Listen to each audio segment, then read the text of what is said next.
So, Matt and I are here at Hogle Zoo. See, I'm here too. And we are here to see exotic creatures. Like turkeys. Like turkeys. Like that one's totally eating the other one. Or attempting to smooch. Much like Sunny and Bijou at home. Or us. Or us.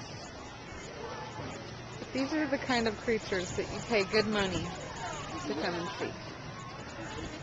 And eat. And eat.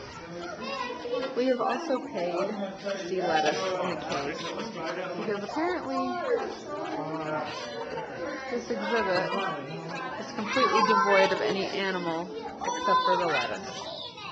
I'm grumpy.